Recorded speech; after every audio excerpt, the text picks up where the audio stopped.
জয় জগন্নাথ। বন্ধুরা কেমন আছো? ভালো আছো তো? আমিও ভালো আছি। তো আমি কিছু কথা বলতে এসেছি, মন দিয়ে শুনবে, ভিডিওটা তুলে যাবে না। আরে গ্রামে তো তোমরা গরমের জন্য পাগল হয়ে যাচ্ছ, গরমে থাকতে পারছো না, ফ্যান চালাচ্ছ, এসি চালাচ্ছ, কুলার কিনছো, কোথায় গিয়ে গাছের নিচে ঠান্ডা হাওয়ার জন্য বসে আছো, কখনো ভগবানকে ডাকছো, হে ভগবান বৃষ্টি দাও। আমি যে এখন এই শহরে আছি, 2 মাস এসে গেলাম, এই রকম শহর দুটো আছে।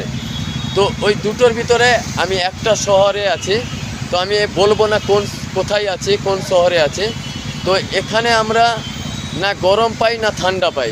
এখন তো বৃষ্টির টাইম, 3 মাস কন্টিনিউ লাগাতার বৃষ্টি হতেই থাকবে। তো 10 দিন হয়ে গেছে বৃষ্টি, আরও 80 দিন বাকি আছে। এখন আমরা জ্যাকেট পরে থাকি। আমি তো এখন ডিউটিতে আছি, নর্মালিটি জামা পরে আছি, জ্যাকেট তো উপরে। আমি বাইরে এসেছি তোমাদের সামনে কিছু কথা বলার জন্য। তো আমাকেও ঠান্ডা লাগছে, সকালে আমরা চান করতেও ভয় করি। তো তোমরা ভাবছো আমি মিথ্যে কথা বলছি?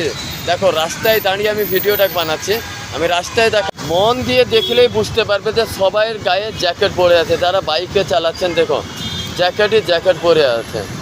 তো আমরা এখানে কি করি যে মানে বাইক চালালে কি সাইকেল চালালেও জ্যাকেট না পরে চালাতে পারি না। তোমরা ভেবেচিন্তে উত্তর দিয়ে যাবে যে আমি কোন শহরে আছি। তো আমি বরফ এরিয়ার শহরে নেই, আমি ফার্স্টেই বলে গেছি। যদি ভিডিওটা ভালো লেগে থাকে কমেন্ট আর শেয়ার করে দেবেন। জয় জগন্নাথ, জয় জগন্নাথ।